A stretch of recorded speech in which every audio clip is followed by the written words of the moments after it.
కరుణగల మా తండ్రి, పరిశుద్ధుడవైన దేవా స్తోత్రం. వాక్యం చదువుకున్నాం. మీ దాసుడు మీ పక్షాన ఉన్నాడు. మరుగుపరిచి అవసరమైనట్టుగా మీ లేఖన వివరణ మాకు సమృద్ధిగా అనుగ్రహించమని ప్రార్థన చేస్తూ ఉన్నాం. దేవా, మీరు నమ్మదగిన దేవుడవయ్యా. మీ కృపచేత చదవబడిన మాటలు, చదవబోతున్న మాటలను దీవించి మాకు దీవెనకరంగా చేయమని ప్రార్థిస్తూ ప్రభువైన యేసుక్రీస్తు నామముననే స్తోత్రము చెల్లించి విశ్వాసముతో ప్రార్థన చేస్తున్నాము తండ్రి, ఆమేన్. ప్రభునందు ప్రియులారా, మనము మత్తయి సువార్త 6వ అధ్యాయము 16 నుండి 18 వచనాలు చదువుకున్నాం. ఈరోజు మన పాఠ భాగం యొక్క శీర్షిక ఉపవాస ప్రార్థన, ఫాస్టింగ్ ప్రేయర్. ఉపవాస ప్రార్థన అది మన ధ్యాన శీర్షిక. ఇది మనం ధ్యానం చేయబోతున్న అంశం అది. దానిలోనికి మనం వెళ్ళకముందు కొంత ఉపోద్ఘాతాన్ని, వివరణను గమనించవలసిందిగా మనవి. ఇప్పుడు మనం చదువుకున్న ఈ భాగం, ఏ భాగం ఇది? దీన్ని ఏమంటారు? ఈ పోర్షన్ అంతా గట్టి చెప్పండి. కొండ మీది ప్రసంగం. మళ్ళీ చెప్పండి. కొండ మీద ప్రసంగం, the sermon on the mount. కొండ మీద ప్రసంగం. కొండ మీద ప్రభు చేసిన ప్రసంగం చాలా అద్భుతమైన ప్రసంగం. దీన్ని ఒక్క మాటలో చెప్పండి అని అడిగితే నేను ఇట్లా చెప్పాలనుకుంటున్నాను. అదేమిటంటే, ఆయన ప్రజలు యొక్క ప్రత్యేకత ఏమిటో చెప్పబడింది ఇక్కడ. ఆయన ప్రజల యొక్క ప్రత్యేకత. ప్రభువారు ఈ ప్రసంగంలో ధన్యతలు చెప్పాడు, ధర్మశాస్త్రాన్ని గురించి చెప్పినాడు. అయితే నేను మీతో చెప్పున్నదేమనగా అన్నాడు. మీతో అనే మాట ప్రస్తావించబడింది. మాట వినండి. ప్రభువారు ఇక్కడ చెప్పినటువంటి ఉన్నతమైన విధానం ఏంటంటే, ఆయన ప్రజల యొక్క ప్రత్యేకత ఏమై ఉండాలి. లోకములో ఉన్న ప్రజలు ఎలాగున్నారు, ఆనాడు ధర్మశాస్త్రాన్ని అనుసరించేవారు ఎలాగున్నారు, కానీ మీరు ఎలాగుండాలి అని చెప్పడానికే ఈ కొండ మీద ప్రసంగం అంతా సారాంశం. అందుకే మీరు ప్రార్థన చేయనప్పుడు, మీరు ఉపవాసము చేయనప్పుడు, మీరు ధర్మము చేయనప్పుడు, ఇలాంటి పదాలు మనం చూస్తాం. ఇలాంటి అంశాలు ఉన్నాయి. ఉదాహరణకు 6వ అధ్యాయం 2వ వచనంలో ధర్మము చేయనప్పుడు, 5వ వచనంలో ప్రార్థన చేయనప్పుడు కదా, అలాగున మనం గమనిస్తూ వస్తాం. ఆ తర్వాత 16వ వచనంలో మీరు ఉపవాసము చేయనప్పుడు, ఇలాగున్న చాలా సంగతులను, ఒక పొరుగువాణ్ణి ప్రేమించే విషయంలో ఎలాగుండాలి, ఇవన్నీ కూడా దైవ సంబంధమైన, వినండి, ప్రమాణాలను, స్టాండర్డ్స్ను తెలియచేసిన గ్రంథం, సందేశం కొండ మీద ప్రసంగం.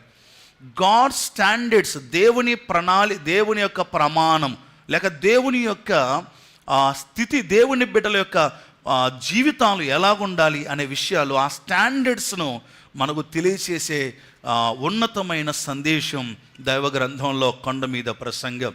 సహోదరి సహోదరులారా, నేను ఇప్పుడు 2 వచనాలు చూపిస్తాను. ఏది? కొండ మీద ప్రసంగంలో. నేను ఇంతవరకు మనం చెప్పుకున్న ఈ మాట ఎలాగునది అన్వయించబడుతుంది అనే విషయాల కోసం 2 చిన్న స్టేట్మెంట్స్, లేక ఒక చిన్న పదాలు. ఒకటో మాట, 5వ అధ్యాయము 47వ వచనం. 5:47 చూడండి. మత్తయి సువార్త 5:47లో మీరు ఎక్కువ చేయుచున్నది ఏమిటి? 5:47 గమనించండి. 5:47 బలంది ఆ మాట. మీ సహోదరులకు మాత్రం వందనము చేసిన ఎడల మీరు ఎక్కువ చేయుచున్నది ఏమిటి? ఇటు చూడండి, ఏమంటున్నాడు ప్రభువారు? ఏమన్నాడు చెప్పండి. మీరేం ఎక్కువ చేస్తున్నారు? మీరు నా బిడ్డలై ఉండి, నన్ను వెంబడించేవారై ఉండి, మీరు చేస్తుంది ఎక్కువ. ఏం చేస్తున్నారు? అందరు చేస్తున్నట్టు చేస్తున్నారు మీరు. రండి, 6వ అధ్యాయం 8వ వచనం చూడండి. 6వ అధ్యాయం 8వ వచనం, 6-8. ఫస్ట్ మాట చాలు. మీరు వారి వలె ఉండకుడి. ఈ 2 మాటలు మీరు మనసులో ఎప్పటికీ పెట్టుకొని ఉండాలి. నేను దేవుని బిడ్డను, రక్షణ పొందాను, ఆయన బిడ్డగా తీర్చబడ్డాను. ఇక నేను ఈ లోకంలో చేసే పనులు అందరు చేసినట్టుగానే ఉంటే ఏం లాభం? ఇప్పుడు అందరూ పోయిరి, నువ్వు పోతువి. అందరూ చేసిరి, నువ్వు చేస్తువి. ఏం లాభం? వారి వలె మీరు వారికంటే ఎక్కువ చేసేదేంటి? ఆ ముందటి అధ్యాయంలో 5వ అధ్యాయంలోనికి వెళ్తే, అదే 5వ అధ్యాయంలోని 20వ వచనంలో ప్రభు ఒక మాట్లాడారు. చూడండి, కొండ మీద ప్రసంగమే 5:20 ఒకసారి చూడండి. 5:20లో శాస్త్రుల నీతి కంటే మీ నీతి ఎక్కువ, శాస్త్రుల నీతి కంటే పరిసయ్యుల నీతి కంటే మీ నీతి అధికము కాని ఎడల మీరు పరలోక రాజ్యములో ప్రవేశింపరని మీతో చెప్పుచున్నాను. ఈ మాట మీరు గమనించారా? అందరి నీతి లాంటి, ఇప్పుడు కొందరు బయటి వాళ్ళు రక్షణ పొందని వారు ఏమనుకుంటున్నారు, మేము కూడా నీతిగానే బతుకుతున్నాములేనో అంటూ ఉన్నారు. అందరి నీతి ఏ విధంగా ఉందో నీ నీతి కూడా ఆ విధంగా ఉంటే లాభం ఏంటి? కాబట్టి దేవుడు కొండ మీద ప్రసంగంలో చెప్పిన సందేశం యొక్క ప్రాముఖ్యమైన ఉద్దేశం ఏంటంటే, మీరు అందరిలాగా ఉండవద్దండి, మీరు వారి వలె ఉండవద్దండి అన్నాడు. ఈ మాటలు నేను నా వ్యక్తిగత ధ్యానంలో చదువుతున్నప్పుడు నేను ఒక శీర్షిక ఏర్పాటు చేసుకున్నాను. ఏమిటంటే, ప్రస్తుత కాలములో, మారుతున్న ఈ కాలంలో దేవుని ప్రజల ప్రవర్తన ఎలాగుండాలి. అన్నీ వింటే బాగుంటుందేమో అనిపించింది నాకు. ఎందుకో తెలుసా? చాలాసార్లు కొన్నిటి విషయాల్లో మనం సర్దుకుపోతూ ఉన్నాం, అందరిలాగానే బతుకుతున్నాం, అందరిలాగానే చేస్తూ ఉన్నాం. మనం పోయేది పరలోకం. ఇశ్రాయేలు జనాంగం ఐగుప్తు దేశం నుంచి వచ్చారు. ఏ దేశానికి పోతున్నారు చెప్పాలి, మీరు చెప్పండి. కానాను దేశం. ఏ దేశం నుంచి వచ్చారు? ఐగుప్తు నుంచి వచ్చారు. ఏ దేశం పోతున్నారు? కానాను దేశం పోతున్నారు. ప్రభు చెప్పిన మాట ఏంటో తెలుసా? మీరు ఐగుప్తు నుండి వచ్చారు, వారి చేష్టలు చేయకూడదు. కానాను పోతున్నారు, వారి చేష్టలు కూడా చేయకూడదు అన్నాడు. మళ్ళీ ఏ చేష్టలు చేయాలా? వారి ప్రవర్తన ఏమై ఉండాలి? మీరు వచ్చిన ఐగుప్తు నుండి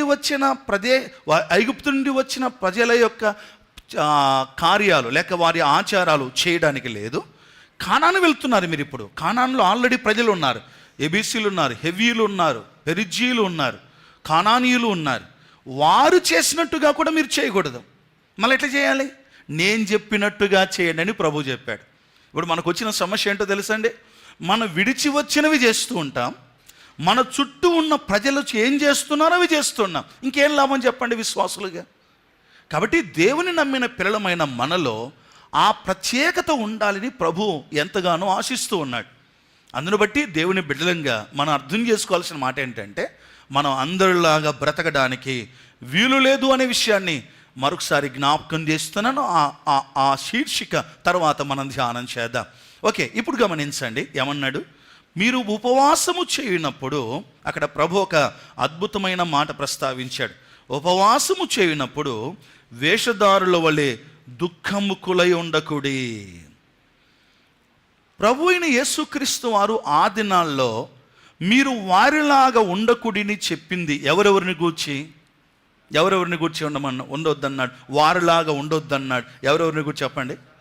శాస్త్రులు ఉన్నారు, చెప్పండి, అందరూ చెప్పండి. పరిసయ్యులు ఉన్నారు, తర్వాత సద్దూకేయులు ఉన్నారు, వెరీ గుడ్. మూడవది సుంకరులు ఉన్నారు, నాలుగవది అన్యజనులు కూడా ఉన్నారు. ఆ దినాల్లో అనేక మంది ఆయన దగ్గర చేరు. సో తమ చుట్టూ ఉన్న ప్రజలు ఎటువంటి వారైనా వారిలాగా మీరు బతకొద్దండి ప్రభు చాలా ప్రత్యేకంగా చెప్పాడు.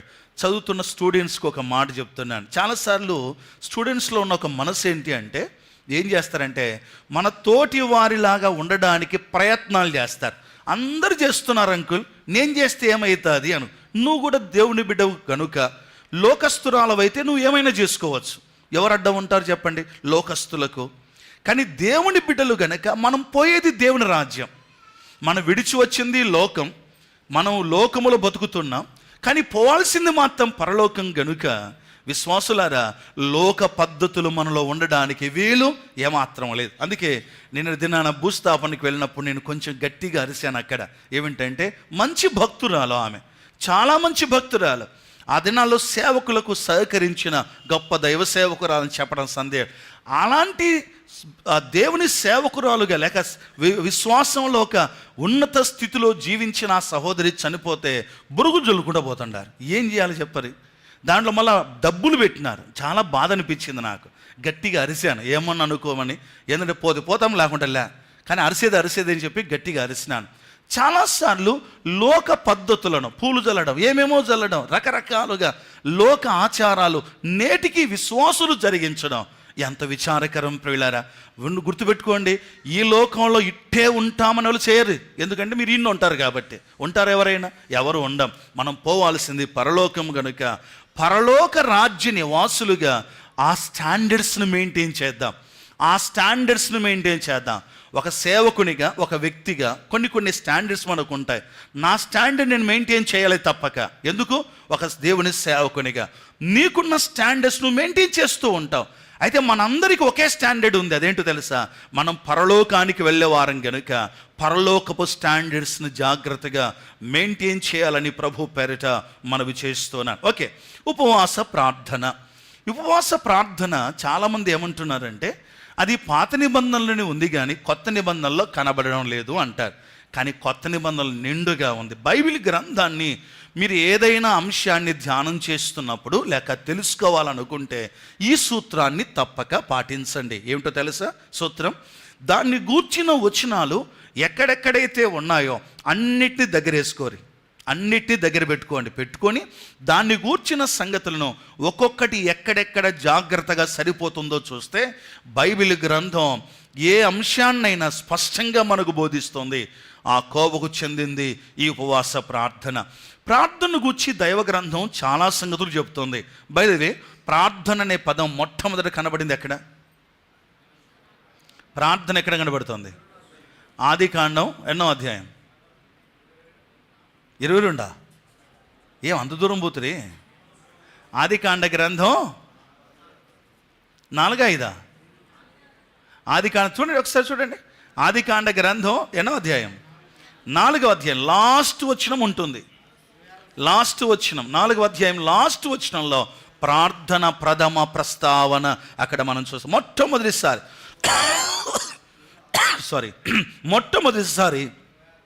ప్రార్థన ప్రస్తావన చదవండి. 26వ వచనం ఏముందో అక్కడ?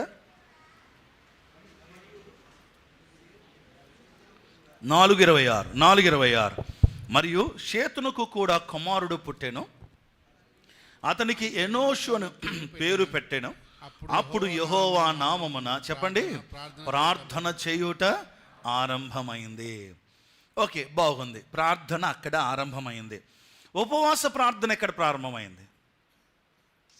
ఫస్ట్ ఉపవాస ప్రార్థన బైబిల్లో మనకు కనబడే స్థలం ఎక్కడ? ప్రార్థన కనబడే స్థలం ఆదికాండం 4:26 మొట్టమొదటిసారి ఉపవాస ప్రార్థన కనబడే స్థలం ఎక్కడ?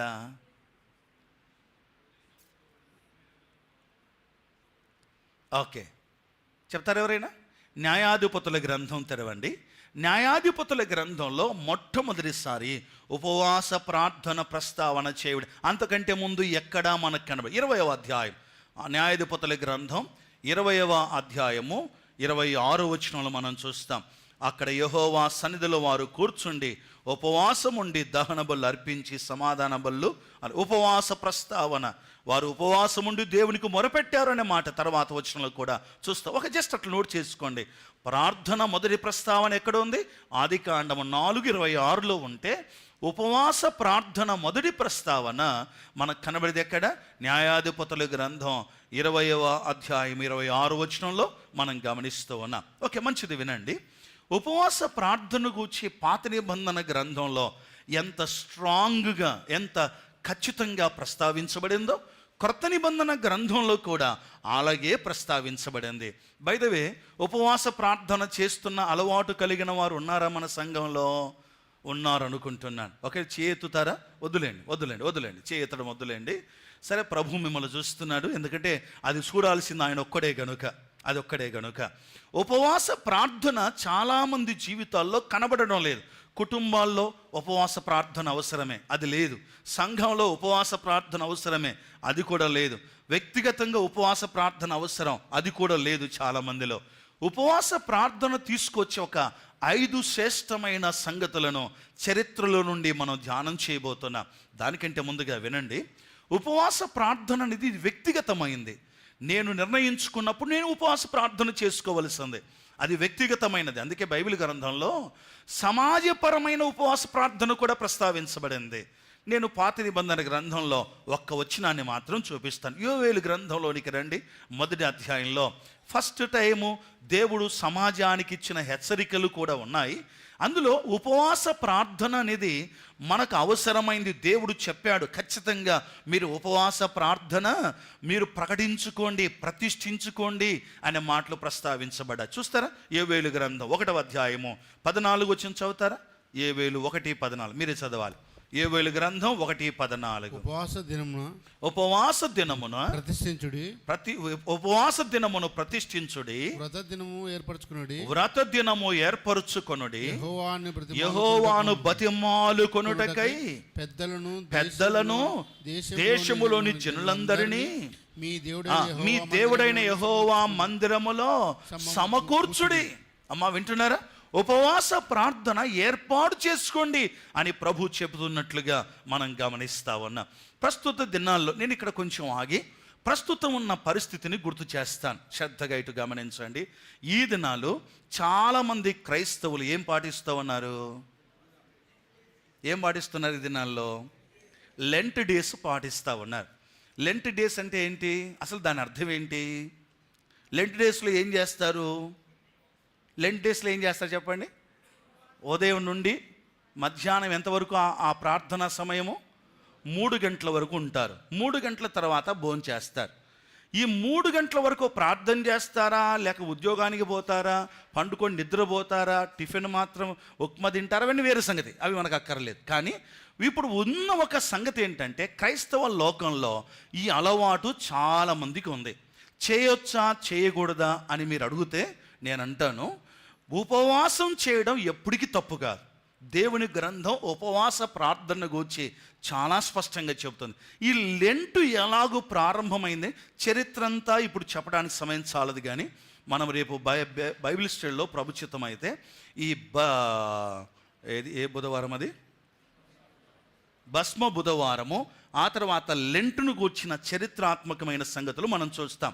కానీ అవగాహన కోసం ఒక్క మాట చెప్తున్నాను, శ్రద్ధగా వినండి. ఏమిటంటే మామూలుగా పూర్వ దినాల్లో అంటే క్రీస్తు శకము 3వ సంవత్సరం వరకు కూడా ఇది ఏమీ లేదు. ఆ తర్వాత దరిదాపు మనము క్రీస్తు శకము 190వ సంవత్సరం వరకు కూడా 40 దినాల ప్రస్తావన లేదు. ఆ మధ్యకాలంలో ఏం జరిగేది అంటే 190 సంవత్సరాల తర్వాత అది స్టార్ట్ అయిపోయింది. రోమన్ క్యాథలిక్ వారు కూడా దాన్ని ఒక ప్రత్యేకమైన విధానంలో తీసుకొని చెప్పటం ప్రారంభించారు. అది ప్రారంభమైంది. సరే, ఈ మధ్యకాలంలో ఏం జరిగిందో చెప్తాను, శ్రద్ధగా వినండి. మామూలుగా ఆ దినాల్లో ఎవరైనా బాప్తిసం తీసుకోవాలి అంటే ఈస్టర్ దినాన తీసుకోవాలని ఎక్కువ ఇష్టపడేవాళ్ళు. ఈస్టర్ దినాన, యేసు ప్రభు తిరిగి లేచిన దినాన. దానికంటే ముందుగా కొన్ని దినాలు, 3 దినాలు కానీ 7 దినాలు కానీ కొంతమంది 5 దినాలు కానీ ఉపవాసం ఉండి ప్రార్థనాపూర్వకంగా సిద్ధపడి బాప్తీసం తీసుకోవడానికి సిద్ధపడేవారు. సో ఎట్లా ప్రారంభమైంది ఈ ఉపవాసం అనేది? దేనికోసం? బాప్తీస సిద్ధపాటు కోసం ప్రారంభమైంది.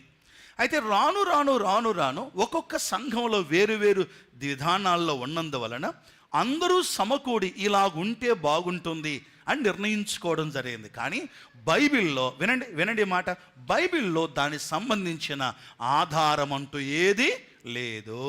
ఒకవేళ యేసు ప్రభు వారు 40 దినాలు ఉపవాసం ఉన్నాడు కదా, ప్రార్థన చేసుకున్నాడు కదా, మనం కూడా అందును బట్టి చేస్తున్నాం అనే వారికి బైబిల్ ఇచ్చే జవాబు ఏంటో తెలుసా? యేసు ప్రభు 40 దినాలు ఎప్పుడు ప్రార్థన చేసినాడు? ఆయన ప్రార్థన చేసింది ఎప్పుడు? సేవకు రాకముందు, సేవలోకి వెళ్ళకముందు ప్రార్థన చేశాడు 40 దినాలు. అంతేగాని శిలువకు వెళ్ళకముందు 40 దినాలు ఆయన ప్రార్థన చేయలేదు. కానీ 40 దినాల ప్రార్థన ఆయన ప్రార్థనతో ఇది పోల్చుకుంటే ఎట్టయితుంది? ఆయన పోయి అరణ్యములో ఉన్నాడు, ఉద్యోగాలు సెలవు పెట్టి 40 దినాలు ఎక్కడనుంటే ప్రార్థన చేసుకోవచ్చు. కానీ చాలాసార్లు ఉపవాస ప్రార్థన ఏమైపోతుంది అంటే దాని భావము చెడిపోతుంది, సరైన భావముతో జరిగించడం లేదు. నేను మరలా చెప్తున్నాను, చేయడం తప్పు కాదు, కానీ అయితే అర్థవంతంగా ఉపవాస ప్రార్థన అది మీరు ఎప్పుడైనా చేసుకోవచ్చు. సంఘములో కూడా మన ఉపవాస దినాలు ప్రకటించుకోవడంలో తప్పేం కాదు. అవసరతను బట్టి మనం వాటిని జరిగించుకోవడం తప్పేం కాదు. కానీ అయితే పూర్వదినాల్లో వస్తున్న ఈ పద్ధతి మాత్రం ఆలోచన చేస్తే చాలా సంగతులు ఉన్నాయిలేండి. అవన్నీ కూడా ఇప్పుడు మనం చూడడానికి వీలు కాదు. కానీ 3వ శతాబ్దం వరకు లేదు, ఆ తర్వాతనే ఇది ఆరంభమైంది.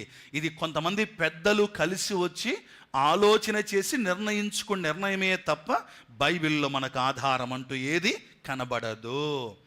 ఇంతటితో ఆ మాట నేను ముగిస్తున్నాను. యోవేలు గ్రంథంలో ఉపవాస దినాలను ప్రతిష్ఠించుకోండి అన్నాడు. వినండి ఒక మాట, క్షమించండి, ఇంకా వివరణ మనం బేస్తవారం చూస్తాం క్లారిటీగా. దేవుని కృపను బట్టి ఈ 2 స్క్రీన్లు కూడా ఉన్నాయి. నెక్స్ట్ బేస్తవారం మనం తప్పక ధ్యానం చేద్దాం. ఇప్పుడు వినండి జాగ్రత్తగా. దేవుని సన్నిధిలో ఉపవాస ప్రార్థన యొక్క ప్రభావాన్ని మనం అర్థం చేసుకోవడానికే ఈరోజు ఈ సందేశాన్ని నేను జ్ఞాపకం చేస్తున్నాను. ఉపవాసం ఉండడం తప్పు కాదు, అది నీ ఇష్ట ప్రకారం. నువ్వు అనుకున్న సమయంలో ఉపవాసం ఉండవచ్చు, అనుకున్నన్ని రోజులు ఉండవచ్చు. కొందరు 21 రోజులు ఉపవాసం ఉంటారు, ఓకే, వారి ఇష్టం. కొన్నిసార్లు కొంతమంది 7 రోజులు ఉపవాసం, బేస్ సంఖ్యనే ఉండాలంట ఉపవాసం. మొన్నకాయన అంటున్నాడు, అట్లా బాగా చెప్తావన్నా, బేస్ సంఖ్య అయితే బ్లెస్సింగ్ ఎక్కువ ఉంటుందట. చూడండి, బీకి కలిపినాడు అక్కడ. బేస్ సంఖ్య అయితే బ్లెస్సింగ్ ఎక్కువ ఉంటుందట. ఎక్కడ ఉందో బైబిల్లో రెఫరెన్స్లు మనకేం కనబడవు. కొన్ని ఆచారబద్ధంగా వచ్చినవి కొన్ని ఉన్నాయి. స్నేహితులారా, దైవవాక్య వెలుగులో వాటిని చూడండి. నేను ఇప్పుడు ఒక మాట అంటాను, ఏమిటంటే జాగ్రత్తగా గమనించండి. బైబిల్లో లేదు కనుక మనం చేయొద్దని నేను చెప్పడంలా. క్షేమకరమైంది ఏదైనా చేయొచ్చు. అర్థమవుతుంది ఏ మాట? ఉదాహరణకు బైబిల్లో మనం చేసేవన్నీ ఏం లేవు. చేసేవంటే అర్థమైంది, ఉదయం లేచి మనం పళ్ళు తోముకున్నాం, బైబిల్లో ఉందా? పొద్దున్న లేచి పళ్ళు తోముకోమని లేదు కదా. అది అవసరం. కాబట్టి అవసరమైనవి ఆత్మ సంబంధం, ఎగ్జాంపుల్ ఒక మాట చెప్పినట్ల, అవసరమైనవి ఆత్మ సంబంధమైనవి ఏవైనా ఉన్నట్లయితే వాటిని తప్పక మనం పాటిద్దాం, పెద్దలు నిర్ణయించినవి. కానీ అది ఒక సిద్ధాంతంగానో ఒక ఆచారంగానో కాకుండా అర్థవంతంగా చేయడం ఎంతైనా ఆశీర్వాదకరం. ఓకే, ఇప్పుడు యోవేలు గ్రంథంలో చూసాం. కొత్త నిబంధనలో ఉపవాసం ఫస్ట్ చేసిన ఆయన ఎవరు? మన ప్రభు అయిన యేసుక్రీస్తు వారు. రాసుకోండి, మత్తయి సువార్త 4వ అధ్యాయము, మత్తయి సువార్త 4వ అధ్యాయము 2వ వచనం. 40 దినములు 40 రాత్రులు, డే అండ్ నైట్. యేసయ్య ఉపవాసం ఉండి పొద్దున ఒకటే కాదు, డే అండ్ నైట్. ఇది గమనించండి, 40 దినములు 40 రాత్రులు ఉపవాసం ఉండి ప్రార్థన చేశారు. ఆ తర్వాత ఇంక నెక్స్ట్ ఎవరైనా ఉపవాసం ఉన్నట్టు ఉందా బైబిల్లో? ఎవరైనా ఉపవాసం ఉన్నట్టు ఉందా బైబిల్లో? ప్రభు తర్వాత ఉన్నతమైన స్థానంలో కనబడితే పౌలు గారు. పౌలు కూడా ఉపవాసం చేశారు. కొరింథీ 2వ పత్రిక 11వ అధ్యాయం 27వ వచనంలో, కొరింథీ 2వ పత్రిక 11వ అధ్యాయం 27వ వచనంలో పౌలు కూడా ఉపవాసం ఉన్న సందర్భాలు కనబడుతూ ఉన్నాయి. ఆ తర్వాత సంఘము కూడా ఉపవాసం ఉంది. ఎక్కడ? అపోస్తుల కార్యముల గ్రంథం 13వ అధ్యాయంలో చూస్తాం. 13వ అధ్యాయము 2-3 వచనాలు, 14వ అధ్యాయము 23వ వచనం. నోట్ చేసుకుంటున్నారా? స్పీడ్ ఎక్కువైందా? వినండి. ఇప్పుడు చెప్పాలి వరుసగా. ఎవరు ఉపవాసం చేశారు కొత్త నిబంధనలో? నెంబర్ 1 ఎవరు? ఓకే, బాగానే చెప్పారు. మురికి యేసు అంటారేమో అనుకుంటే, మన ప్రభు అయిన యేసుక్రీస్తు వారు. ఓకే, రెండవది ఎవరు ఉపవాసం చేశారు? అపోస్తుడైన పౌలు గారు. మూడవది ఎవరు ఉపవాసం చేశారు?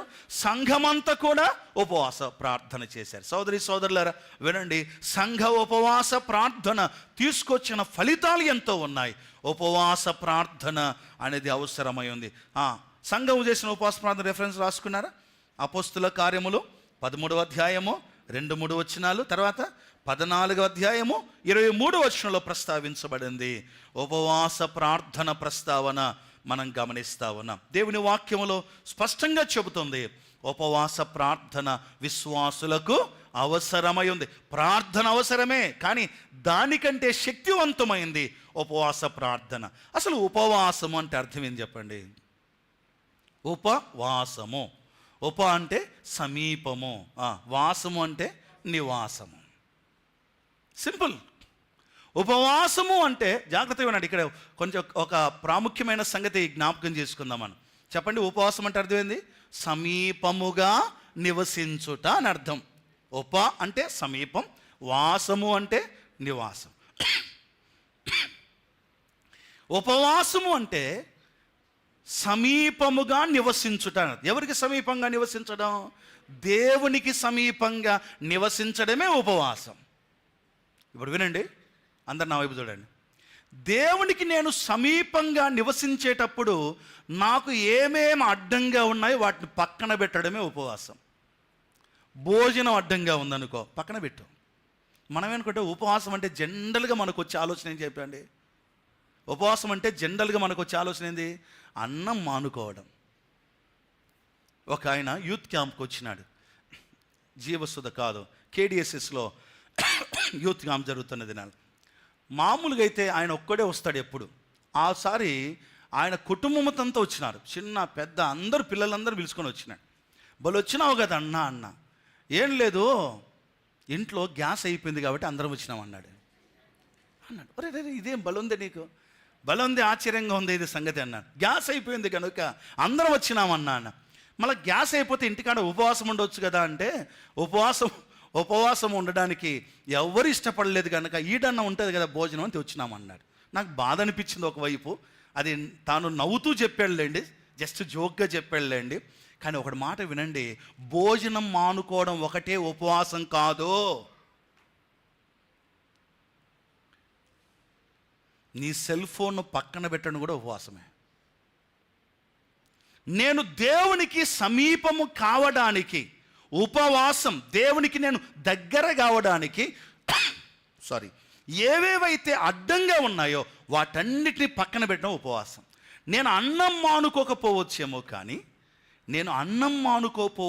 కానీ నేను ఆ దినాల్లో ఒక వారం దినాలు కమ్యూనికేషన్ టోటల్గా మానుకుంటాను. అది ఉపవాసమే.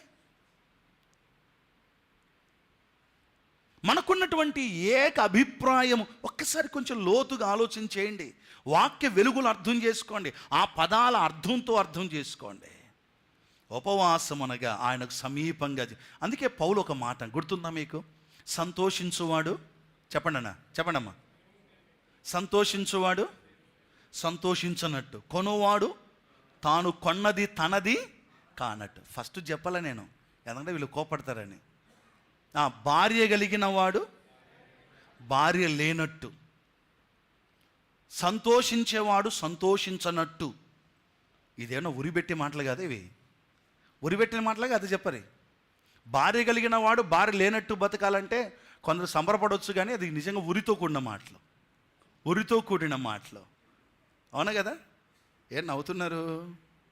అంతేలే, ఉరితో కూడిన మాటలు ఇవి. కానీ పౌలు ఎందుకు చెప్పాడు ఆ మాట? ఎందుకు చెప్పాల్సి వచ్చింది? తెరవండి ఇప్పుడు కొరింథీ మొదటి పత్రిక 7వ అధ్యాయం 35వ వచనంలో. ఆ మాటను మనం అర్థం చేసుకోవలసి ఉంది.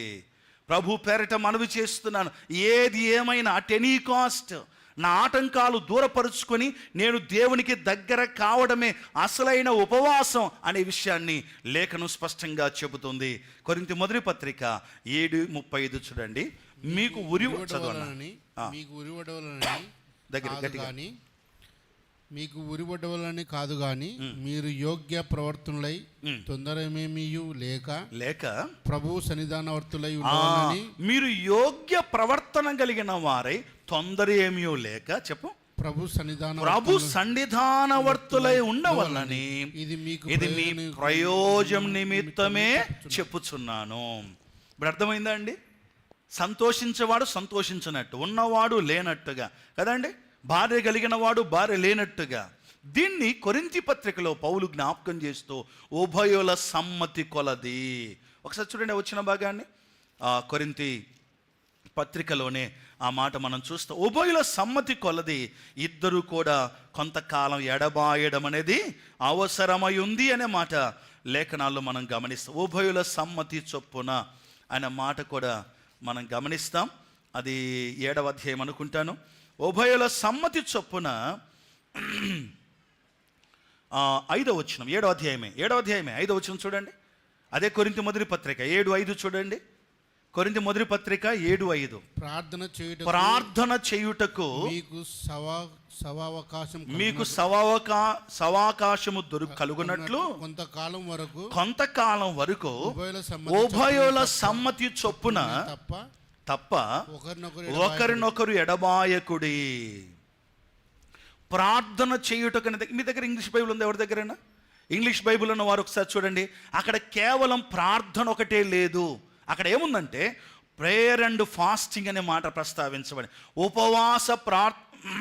ఉపవాస ప్రార్థన చేయుటకు ఒకవేళ మీరు అవకాశము దొరికినట్లుగా ఉభయుల సమ్మతి కొలది ఇద్దరు కూడా కొంతకాలం ఎడబాసి ప్రార్థనలో గడపవచ్చు. కాబట్టి ఉపవాస ప్రార్థన చేసుకోవడానికి ఒకవేళ కుటుంబంలో కొంత ఆటంకంగా ఉంటే భార్య సమ్మతితోనే. గుర్తుపెట్టుకోండి, మళ్ళా నేను చేసుకుంటాను, నేను పోతాను, నేను ఉంటాను, నో, కుదరదు. ఇద్దరి సమ్మతి. నీకు పెళ్ళయింది కదా, పెళ్ళి కాకపోతే వేరే సంగతి. పెళ్ళయింది కనుక ఇద్దరి సమ్మతితో ప్రార్థన కోసం, అది కూడా ఉపవాస ప్రార్థన కోసం ఒకరినొకరు ఎడబాయడం తప్పేం కాదు. కానీ మనస్సు నిలపలేనందువల్ల మరలా మీరు త్వరగా కలుసుకోవాలి అనే విషయాలు ప్రస్తావించబడ్డాయి. ఓకే, మంచిది. కాబట్టి దీన్ని గూర్చి ఈ విధంగా ప్రార్థన గూర్చి చాలా సంగతులు ప్రస్తావించబడి, అది కూడా ఉపవాస ప్రార్థన ప్రతి కుటుంబంలో ఒక్కరోజైనా ఉండాలి. నా సలహా చెప్తున్నాను ప్రభు పేరట, మీ కుటుంబంలో ఉపవాస ప్రార్థన ఒక్కరోజైనా ఖచ్చితంగా ఉండాలి.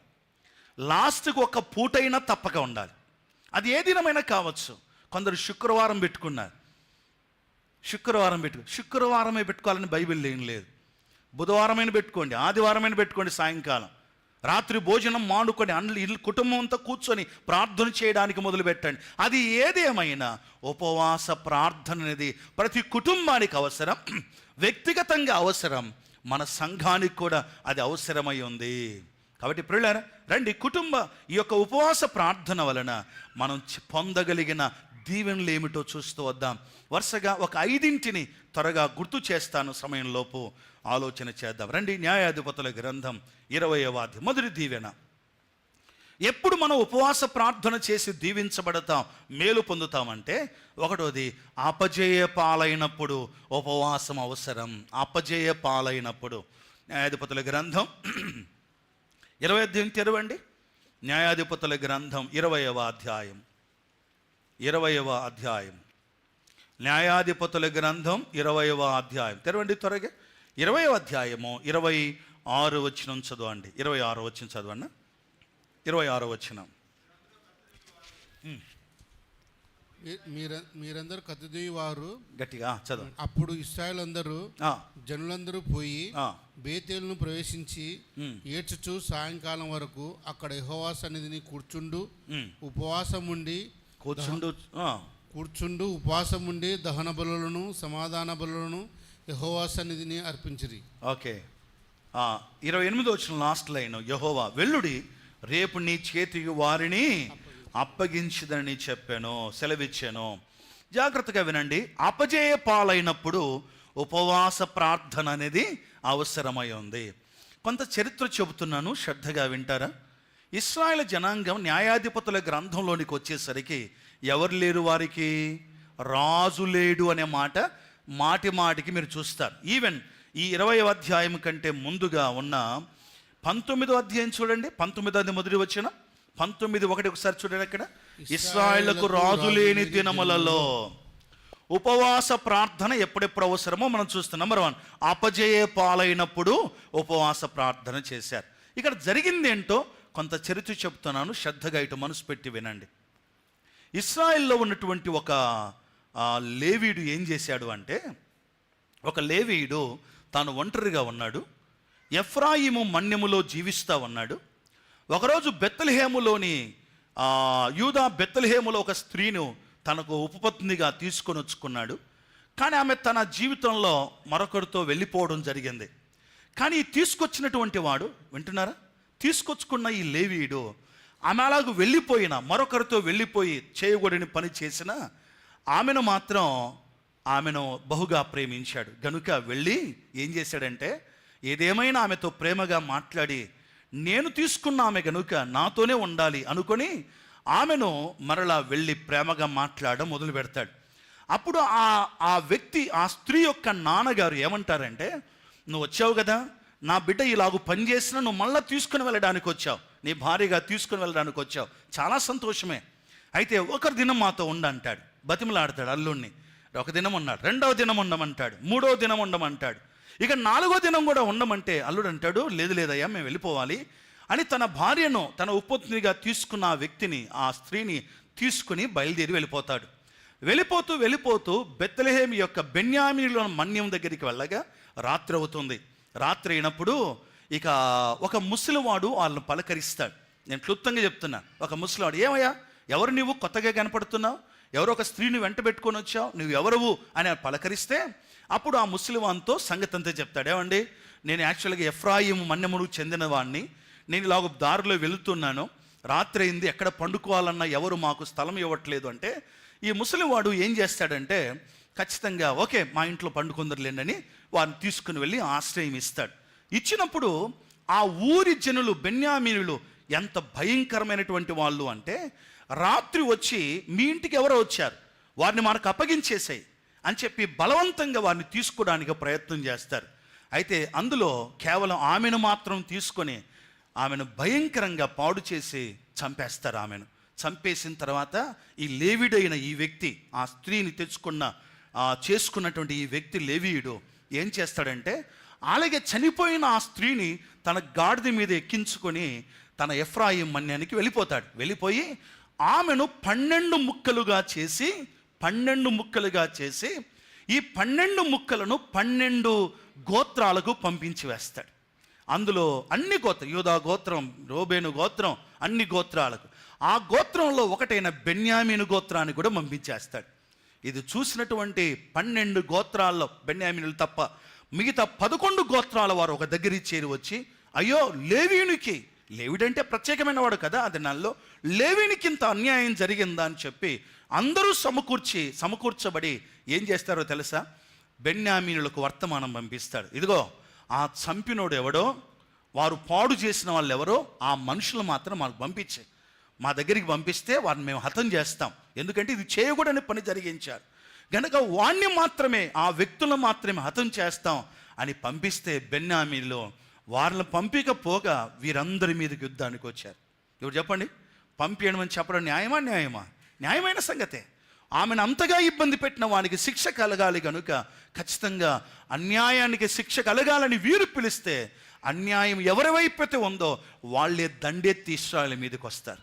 ఇశ్రాయేలు మీదకి వస్తే దరిదాపు 22,000 మంది ఇశ్రాయేలును చంపేస్తారు వారు, 22,000 మందిని. మరొకసారి యుద్ధానికి వెళితే 18,000 మందిని చంపేస్తారు. ఇవన్నీ ఉన్నాయి 20 అధ్యాయంలో మీరు చూస్తారు. ఇప్పుడు చూడదు, ఇటు వినండి, మొత్తం 40,000 మంది చనిపోయినారు. న్యాయం గెలిచిందా, అన్యాయం గెలిచిందా? గట్టి చెప్పాలి. న్యాయం గెలిచిందా, అన్యాయం గెలిచిందా? అన్యాయమే గెలిచింది. లోకంలో ప్రస్తుత పరిస్థితులు కూడా చెప్పండి, అన్యాయం గెలిచేటట్టే కనపడతా ఉంది పరిస్థితి. న్యాయం గెలిచే దినాలు కనపడట్లేదు, అన్యాయమే గెలిచింది. అప్పుడు వారు తీసుకున్న నిర్ణయం, మనమందరము దేవుని పాదాల దగ్గర వెళ్దాం పదండి, ఉపవాసం ఉందాం, దేవుణ్ణి అడుగుదాం, దేవుని సహాయం కోరుకుందామని ఇశ్రాయేలు అందరూ కూడా ఉపవాసం ఉన్నారు. ఉపవాసం ఉండి ప్రార్థన చేశారు. ఆ తర్వాత దేవుడు వారికి అత్యధిక విజయం ఇచ్చారు. బెన్యామీనుల్లో అందరూ మరణించారు, 600 మంది మాత్రమే సజీవులుగా ఉన్నారు.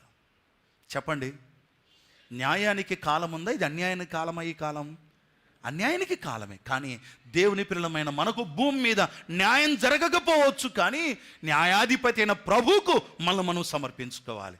మన కుటుంబాల్లో కావచ్చు, మన ఉద్యోగాల్లో కావచ్చు, మనం ఎదురవుతున్న పరిస్థితుల్లో కావచ్చు, అన్యాయం మనకు చాలాసార్లు ఎదురవుతుంది. న్యాయం జరగాల్సింది పోయి అన్యాయమే జరుగుతుందా? ఏం భయపడాకండి, మోకాళ్ళ మీదకి రండి. దేవుడే న్యాయం చేసేవాడు. మన ప్రభు న్యాయాధిపతి అయినవాడు. ఆ పోకిరీలు చేసిన, ఆ దుర్మార్గులు చేసిన ఆ పనికి వారికి నష్టం కలగాల్సింది పోయి వారికే లాభం కలిగింది ఆరంభంలో. కానీ ఉపవాస ప్రార్థన ఎంత దీవెన తీసుకొచ్చింది అంటే, అన్యాయానికి అంతవరకు గొప్పగా వారికి అన్యాయస్తులే ముందున్నారు, కానీ ఉపవాస ప్రార్థన తర్వాత న్యాయం గెలిచింది, అన్యాయం ఓడిపోయింది. ఉపవాస ప్రార్థన ముందు చెప్పండి, ఉపవాస ప్రార్థన ముందు ఏం గెలిచింది? న్యాయం ఓడిపోయింది, అన్యాయం గెలిచింది. ఎక్కడ అపజయ పాలైపోయారో ఇప్పుడు అక్కడే ఇశ్రాయేలు జనాంగానికి ఏం దొరికింది? జయం దొరికింది. కాబట్టి సోదరులారా, ఈ మాట మనసులో పెట్టుకుందాం. అపజయ పాలవుతున్నావా? కూర్చో దేవుని పాదాల దగ్గర, మోకాలేసే ప్రభు పాదాల దగ్గర. నీ మోకాలు ప్రభు పాదాల దగ్గర పడనంత కాలం నీకు అపజయమే కలుగుతుంది. జయం కలగాలి అంటే ఆయన పాదాల దగ్గర ఉపవాస ప్రార్థన ఎంతో బలమైనది కనుక ఉపవాస ప్రార్థన చేయడం ఎంతైనా ఆశీర్వాదకరమైన సంగతిని గమని. అది మొదటి మాట. రెండవ మాటలోకి వెళ్దాం. రెండవ మాట, రెండో మాట ఏమిటంటే మార్కు సువార్త 9వ అధ్యాయం చూడండి, 29వ వచనం. అసాధ్యమైన సమయాల్లో సాధ్యపడడానికి ఉపవాస ప్రార్థన. ఒకటి, అపజయాల్లో ఉపవాస ప్రార్థన చేయాలి, అసాధ్యాల్లో కూడా ఉపవాస ప్రార్థన జరిగించాలి. మార్కు సువార్త 9వ అధ్యాయం చూడండి, 29వ వచనం. మార్కు సువార్త 9:29 గమనించండి. అందుకు ఆయన ప్రార్థన వలనే గాని మరి దేని వలనైనను ఈ విధమైనది వదిలిపోవుట అసాధ్యమని వారితో చెప్పాను. మరొకసారి చదువు వచ్చినాన్ని, 9వ అధ్యాయము 29వ వచనం. అందరు చూసుకుంటున్నారా? ప్రార్థన వలననే గాని, అందుకు ఆయన ప్రార్థన వలనే గాని మరి దేని వలనైనను ఈ విధమైనది వదిలిపోవుట అసాధ్యమని వారితో చెప్పాను. వినండి, రెండవ చరిత్ర జరిగిన ఇవన్నీ జరిగిన సంగతులే. ఒకటి మనం విన్నాం న్యాయాధిపతుల గ్రంథంలో, అర్థమైంది కదా. అపజయం కలిగిన చోటనే మనకు జయం కలగాలి అంటే ఏం చేయాలి? ఏ ప్రార్థన చేయాలి? 5 నిమిషాల ప్రార్థన. సామదేవుడా నీకు స్తోత్రం, నాకు వచ్చి అది కూడా వచ్చారు మీకు ప్రార్థన. నేను అనుకున్నా మీకు అది రాదేమో అనుకున్నా. సామదేవుడా నీకు స్తోత్రం, నాకు ఆత్రం. కొన్నిసార్లు ఈ భోజనాలప్పుడు నేనేం చేస్తాను తెలుసా, షుగర్ పేషెంట్ని ప్రార్థన చేయమంట. షుగర్ పేషెంట్లు ఉంటారు కదా, వాళ్ళని ప్రార్థన చేయమనాల. ఎప్పుడు? భోజనాలప్పుడు. వాళ్ళ ప్రార్థన ఎట్లుంటుంది చెప్పరే? సింపుల్గా ఉంటుంది అంతే. అదే షుగర్ లేని వాళ్ళ ప్రార్థన అనుకోండి, వాళ్ళు అమెరికా నుంచి న్యూజిలాండ్ పోయి తర్వాత కెనడాకు వచ్చి అన్ని తిరిగి ఆఖరికి భోజనం కాడికి వస్తారనమాట. అంతలోపు మనకు ఆకలి ఎక్కువైపోతుంది. అర్థమవుతుందా? మన ప్రార్థన ఏ ప్రార్థనే ఉండాలంటే ఉపవాస పట్టుదలతో కూడిన ప్రార్థనే ఉండాలి. నువ్వు ఎక్కడ అపజయపాలయ్యావో అక్కడే విజయాన్ని పొందుతావు. రెండవది, యేసు ప్రభు వారి దగ్గరికి ఒక కేసు వచ్చింది. యాక్చువల్గా ఈ కేసు ముందు ఎవరి దగ్గరికి పోయింది? శిష్యుల దగ్గరికి పోయింది. శిష్యులు ఒక ఇంట్లో ఒకడు ఏం దయ్యం అంట, ఇది 17 వచ్చిన చూడండి, 9:17 మూగ దయ్యం పట్టిన ఒకడు. ఏం దయ్యం చెప్పండి, అందరు చెప్పండి, అందరు చెప్పాలన్నా. దయ్యం అంటే తెలుసు కదా మీకు. మూగ దయ్యం అంటే ఎట్టుంటుంది? ఏం మాట్లాడదు, చేసేవన్నీ చేస్తుంటారు. కొంతమంది కూడా ఏ దయ్యం పట్టింది? మూగ దయ్యమేనమాట. ఈ మూగ దయ్యం పట్టిన అంత పెద్ద కష్టం. ఏదో మనం అరిసే దయ్యం బట్టే నాకు అన్నం పెట్టు అని అనుకో, పెట్టవచ్చు. నాకు ఫలాంది కావాలి అంటే ఇవ్వచ్చు, ఏమో చేయొచ్చు, గట్టిగా మాట్లాడవచ్చు. ఏసు ఒకటి బీకి ఏసునామన్న దాన్ని దూరం చేయొచ్చు, ఓకే, నో ప్రాబ్లం. ఇది మూగదయ్యం. ఈ మూగదయ్యం బట్టి ఇంటి వాళ్ళందరినీ సతాయిస్తూ ఉంది, ఇంటి వాళ్ళందరినీ ఇబ్బంది పెడతా ఉంది. కుటుంబంలో ఇబ్బందులు అనేటివి చాలాసార్లు ఏర్పడతాయి. వీళ్ళు ఏం చేశారంటే ఆ మూగదయ్యం పట్టిన ఆ అబ్బాయిని తీసుకొని ఎక్కడికి వచ్చారు? శిష్యుల దగ్గరికి వచ్చారు. ఏసై శిష్యులు కదా, వాళ్ళు పోగొడతారేమో వచ్చి వాళ్ళు చెప్పరి ఇట్లా అంటండి, చెప్పరి ఎల్లగొట్టినారు, ఎల్లగొట్టలేదా? ఎల్లగొట్టలేదు. నిజంగా వాళ్ళకు కూడా బాధ అనిపించింటుంది. నెక్స్ట్ ఆ పిల్లవాడిని తీసుకుని ఎవరి దగ్గరికి వచ్చారు? యేసు ప్రభు దగ్గరికి వచ్చారు.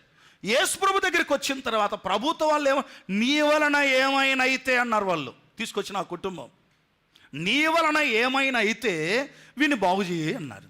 అప్పుడు నమ్ముట మీ వలన అయితే నమ్మువానికి సమస్తం సాధ్యం.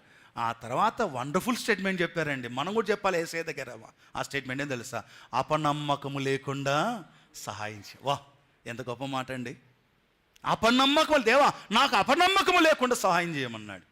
ఇప్పుడు ప్రభు ఇదంతా అయిపోయింది, వాడు బాగైపోయాడు, వాడు ఇంటికి పోయినాడు, వాళ్ళ ఇల్లు బాగుపడింది. ఇప్పుడు ఈ సమస్యను శిష్యులు సరిచేయలేకపోయారు, అసాధ్యమైపోయింది. ఇప్పుడు ప్రభుకు అది సాధ్యమైంది. అయితే శిష్యులకు ఏ యొక్క నియమాన్ని చెప్తున్నాడు, లేక ఏ సలహా చెప్తున్నాడు? ఏం ప్రభువా, మేము ఆ దయ్యాన్ని ఎందుకు వెళ్ళగొట్టలేకపోయినాం? ఆ ఊర్లో వెళ్ళగొట్టినాం, ఈ ఊర్లో వెళ్ళగొట్టినాం, ఈ పిల్లోని దయ్యాన్ని మేము ఎందుకు వెళ్ళగొట్టలేకపోయామంటే అప్పుడు ప్రభు చెప్పాడు, ఇది ప్రార్థన వలననే సాధ్యం. ఏ ప్రార్థన కదా, మీరు చూసింటారు చాలాసార్లు మనం విన్నాం. 2 అనే సంఖ్యన వేసి కింద ఉపవాసం వలననే. ఇది చిన్నగా పోయేది కాదు. సోదరి సోదరులారా, అసాధ్యమైనవి మీ జీవితాల్లో, నా జీవితంలో ఏమైనా అట్లే నిలబడిపోయాయా? నేను చేయలేని సంగతులను చేయగలిగిన ప్రభు ఉన్నాడని మర్చిపోయామా? మన దేవుని పేరు చెప్పండి. మన దేవుడు ఏం చేసేవాడు? అబ్రహాముతో అన్నాడు, ఇర్మియాతో అన్నాడు ఒకే మాట, యెహోవానైన నాకు అసాధ్యమైనది ఏదైనా కలదా అన్నాడు. సోదరి సోదరులారా, వింటున్నారా? అందరు వింటున్నారా? పిల్లలతో ఆడుకోండి టైం కాదు ఇది, వినాలి శ్రద్ధగా. మన ప్రభు అయిన దేవుడు ఎలాంటి వాడు? ఆయన అసాధ్యమైన కార్యాలను సాధ్యపరచ, అందరు చెప్పండి, అసాధ్యములను చెప్పండి, సాధ్యపరచగలిగిన, మరొకసారి చెప్పండి, అసాధ్యములను సాధ్యపరచగలిగిన వాడు మన ప్రభు. అట్టి ప్రభు మనకున్నాడు. ఆయనకు మొరపెట్టకనే ఈ దరిద్రం మనకు చాలాసార్లు. నీకు ఏదైనా నిలబడిపోయిందా, ఆగిపోయిందా, అసాధ్యంగా నిలబడిపోయిందా జీవితంలో? ప్రభు పాదాల దగ్గర మోకాళ్ళేసాయి, ఉపవాసముతో ప్రభు పాదాల దగ్గర ఉండవు. కొన్నిసార్లు ప్రార్థన చేసుకున్నప్పుడు ఇది పెద్ద దయ్యం జొతైంది మనకు. లక్షలు పెట్టుకుంటున్నాం, ఈ దయ్యాన్ని వేలు పెట్టుకుంటున్నాం. వేసి పక్కన పడేయండి. ఒక వారం దినాలు, 2 దినాలు, 3 దినాలు పక్కన పడేయండి. దీని ఉపవాసం చేయకపోతే నువ్వు అన్నం ఉపవాసం చేసినా లాభం లేదు. ఎందుకో తెలుసా? ఇది పక్కనే ఉంటుంది. పొద్దున్న లేచిన తర్వాత మామూలుగా మనం ఇంతకుముందు దినాల్లో చేసే పనులు వేరు. కానీ ఇప్పుడు పొద్దున్న లేస్తేనే ఏది కనపడాలి మనకు? దినం సాఫీగా స్టార్ట్ కావాలంటే ఏది కనపడాలి చెప్పరు? ఫోన్ కనపడాలి. అది కనపడకపోతే ఇంకా చూడరా బిడ్డ, సత్య కథ, ఇంతే సంగతులు, గందరగోళం. దయచేసి దీని ఉపవాసం చేయడానికి సిద్ధపడండి. అవసరమైతే ఒకరోజు సెలవు పెట్టుకొని ఉపవాస ప్రార్థన చేయండి. అసాధ్యమైన కార్యాలను దేవుడు సాధ్యపరచగలిగిన వాడు. అట్టి ప్రభు మనకున్నాడు. ఒకటోది అపజయమైనప్పుడు ఉపవాసం చేయాలి. రెండవది అసాధ్యమైన కార్యాలు ఎదురుపడినప్పుడు ఉపవాసం ద్వారా దాన్ని సాధ్యపరుచుకోవచ్చు. మోకాలు లొంగుదాం. మూడవ మాట చూద్దాం. మూడవ మాట ఎజ్రా గ్రంథం 7వ అధ్యాయం. త్వరగా చూడండి. ఎజ్రా గ్రంథం 7వ అధ్యాయం. ఎజ్రా గ్రంథం అంటేనే ఇదొక చాలా ప్రత్యేకమైన గ్రంథం. పడిపోయిన దేవుని మందిరం కట్టబడిన ఒక అద్భుతమైన గ్రంథం. ఎజ్రా, నెహెమ్యా గ్రంథాలు, హగ్గై గ్రంథాలు. దేవుని మందిరం పడిపోయినప్పుడు ఆ మందిరాన్ని రీబిల్డ్ చేసిన, పునర్నిర్మాణము చేసిన గ్రంథాల్లో ఈ గ్రంథం కూడా ఒకటి. ఎజ్రా గ్రంథం 7వ అధ్యాయం. 7వ అధ్యాయము 23వ వచనం చూడండి. 23వ వచనం, 7:23 చదవండి. 7:23 ముందు చదువుదాం, తర్వాత దానికి అంశాన్ని తెలియజేసుకుందాం. 7వ అధ్యాయం 23వ వచనం. ఆకాశమందలి దేవుని మందిరమునకు జాగ్రత్తగా చేయనింపవలసినది. 7:23 క్షమించండి, 8:23. ఐఎమ్ సారీ, క్షమించండి, 8:23 త్వరగా. మేము ఉపవాసం ఉండి ఆ సంగతిని బట్టి మా దేవుని వేడుకొనగా ఆయన మా మనవి అంగీకరించెను. కొంచెం క్లియర్ చదవన్నా, మళ్ళీ చదువు, అదే చదువు. మేము ఉపవాసం ఉండి ఆ సంగతిని బట్టి మా దేవుని వేడుకొనగా ఆయన మా మనవి అంగీకరించెను. ఇప్పుడు కూడా ఒక చిన్న చరిత్ర వినండి జాగ్రత్తగా. దేవుని మందిరం పాడైపోయింది. నెబుకద్నెజరు పాడు చేసిన తర్వాత ఆ మందిరాన్ని మరలా కడుతున్నారు. పాడైపోయిన గుమ్మాలు, పాడైపోయిన ప్రాకారాలు మళ్ళీ రీబిల్డ్ చేస్తూ ఉన్నారు. ఈ తిరిగి పునర్నిర్మాణం చేస్తున్నప్పుడు ఆ మందిరాన్ని కట్టడానికి 3 గుంపులుగా, ముఖ్యమైన గుంపులు చెప్తున్నా. ఇంకా చాలామంది వెళ్ళారు. మెయిన్ గుంపులు 3 గుంపులు వెళ్ళారు. నంబర్ 1 జెరుబ్బాబేలు గుంపు వెళ్ళారు, బాగు చేయడానికి వెళ్ళారు. నంబర్ 2 ఎజ్రా వెళ్ళాడు, యాజ్ ఎ టీమ్ వెళ్ళారు. 3వది నెహెమ్యా వెళ్ళాడు. నోట్ చేసుకున్నారా? 1 జెరుబ్బాబేలు, 2 ఎజ్రా, 3 నెహెమ్యా. 3 గుంపులుగా వెళ్ళి మందిరాన్ని బాగు చేశారు. పాడైన మందిరం బాగు కావాలి, రైట్? అయితే ఈ మందిరాన్ని బాగు చేయడానికి వెళుతున్నప్పుడు ఇక్కడ ఉన్న భాగాన్ని గుర్తు చేస్తాను. సేమ్ నెహెమ్యాలో కూడా ఇదే జరిగింది. ఏంటంటే రాజు దగ్గర సెలవు తీసుకొని ఈ యొక్క ఎజ్రా ఏం చేసేవాడంటే, ఇతడు యెహోవా అనుగ్రహించిన ధర్మశాస్త్ర గ్రంథాన్ని ప్రవీణత కలిగినటువంటి వాడు. రాజు దగ్గర సెలవు తీసుకొని బయలుదేరి వెళ్ళిపోతా ఉన్నాడు. అయితే వెళ్ళిపోయేటప్పుడు వినండి. ఇప్పుడు మీరు ఇంకా గ్రంథం అక్కడ చూడొద్దండి, ఇటు వినండి, తర్వాత చదువుకోండి ఇంటి దగ్గర వెళ్ళిన తర్వాత. నేను చరిత్ర క్లుప్తం చేసి చెప్తాను, మీరు తర్వాత చదువుకోండి. భలే ఆనందం అనిపిస్తుంది. నేను పొద్దున కూడా లేచి మళ్ళీ చదివిన ఈ అధ్యాయాలన్నీ కూడా. ఇంతకుముందు చదివాను, మళ్ళీ చదివినాను, చాలా ఆనందం అనిపించింది. జాగ్రత్త, నా వైపు వినండి. దేవుని మందిరం పాడైపోయినప్పుడు ఎవరెవరు వెళ్ళారు? నంబర్ 1 జెరుబ్బాబేలు గుంపు వెళ్ళింది. నంబర్ 2 ఎజ్రా గుంపు. 3వది నెహెమ్యా. వీళ్ళు వెళుతున్నప్పుడు రాజు పర్మిషన్ తీసుకుని వెళ్ళాలి. కల్దీయుల దేశంలో ఉన్నారు కనుక. సో ఈ కల్దీయుల రాజు పర్మిషన్ తీసుకుని వెళ్తున్నప్పుడు ఎజ్రా ఏం చేశాడంటే, ఏమయ్యా మేము వెళ్తున్నాం రాజా, మేము వెళుతున్నప్పుడు మా దేవుడు మా పక్షాన ఉంటాడు, మా దేవుణ్ణి మేము ఆశ్రయించాము కనుక మా దేవుడు మా పక్షాన ఉంటాడు. ఒకవేళ ఆశ్రయించకపోతే మా మా యొక్క దేవుడు మమ్మల్ని విడిచిపెడతాడు, మాకు ఆ భరోసా ఉంది. మేము దేవుని మీద ఆధారపడిన వాళ్ళం కనుక దేవుని పని చేయడానికి వెళ్తున్నాము కాబట్టి దేవుడు మాకు సహాయం చేస్తానని స్టేట్మెంట్ ఇచ్చినాడు డైరెక్ట్గా రాజు ఎదుట. సరే, ఇంకా అన్ని సమకూర్చుకున్నారు. వీళ్ళందరినీ కూడా అహవా నది దగ్గర సమకూర్చినాడు. ఇంకా బయలుదేరుతున్నారు. బయలుదేరే ముందు ఈ మనిషికి కొంచెం ఆలోచన వచ్చింది. పోతున్నాం కానీ, వినండి ఏం చెప్పినాడు రాజుకు, మళ్ళీ చెప్పండి. మేము పోతున్నాము, మేము దేవుని మీద ఆధారపడిన వాళ్ళం, దేవుని మీద ఆధారపడిన వాళ్ళం కాబట్టి మా దేవుడు మాకు తప్పక సహాయం చేస్తాడు, శత్రువుల నుండి కూడా మా దేవుడు తప్పిస్తాడన్నాడు. ఇంకా పోవద్దు ధైర్యంగా. అయితే బయలుదేరిన తర్వాత అహవా నది దగ్గరికి వచ్చిన తర్వాత ఏమనిపించిందంటే, కాదురా మనం పోయేటప్పుడు ఈ దారిలో శత్రువులు ఉన్నారు, వాళ్ళు ఏమన్నా చేస్తారేమో మనల్ని, లేక ఇబ్బంది పెడతారేమో అని ఆలోచన వచ్చి ఒక పని చేద్దాం, రాజు ఎట్లా మనకు పర్మిషన్ ఇచ్చాడు కనుక రాజు సహాయాన్ని తీసుకుందాము అనుకున్నారు. అనుకొని రాజును అడగడానికి పోవడానికి రెడీ అవుతుండగా ఎజ్రాకు సిగ్గు అనిపించిందట. ఏమనిపించింది చెప్పండి, అందరు చెప్పండి. ఏం అడగడానికి? రాజ సహాయం అడగడానికి సిగ్గు అనిపించింది. ఎందుకు సిగ్గు అనిపించింది? అంతకంటే ముందు చెప్పినాడు అయ్యగారు. ఏమని చెప్పినాడు? మేము యెహోవాను ఆశ్రయించిన వాళ్ళం, యెహోవా మీద ఆధారపడిన వాళ్ళం గనుక మా దేవుడు మాకు సహాయం చేస్తారని. ఇప్పుడు రాజు సహాయాన్ని అడిగితే సిగ్గు అనిపించి ఇప్పుడు అందరినీ ఏం చేయమన్నాడు? ఉపవాస ప్రార్థన చేయమన్నాడు. అప్పుడు దేవుడు వారి మొల ఆలకించాడు. ఆశ్చర్యరీతిగా ఆ సహాయమును దేవుడు వారికి దయచేశాడు. మూడవ పాయింట్, ఆయన మీద ఆనుకోవడానికి మనం ఉపవాసం చేయాలి. పిల్లలారా వినండి, బైబిల్లో ఒక మాట ఉంది, మీరు చెప్పేస్తారు. నేను తెరవక ముందు 118వ కీర్తన 9వ వచనంలో రాజులను నమ్ముకొనుట కంటే 118వ కీర్తన 9వ వచనం రాసుకోండి. 118వ కీర్తన 9వ వచనం 3వ పాయింట్, ఆయన మీద ఆధారపడుటకు మనం గమనించండి, రాజులు నమ్ముకొనుట కంటే యెహోవాను ఆశ్రయించుట మేలు. విశ్వాసులారా, ఇక్కడ ఒక మాట చెప్పాలి. చాలాసార్లు అనేక మంది విశ్వాసులైన వారు బంధువుల మీద ఆధారపడుతుంటారు, లేరంటారా? కొంతమంది బంధువుల మీద ఆధారపడతారు, కొంతమంది ఇంటి వారి మీద ఆధారపడతారు, మరికొంతమంది స్నేహితుల మీద ఆధారపడతారు.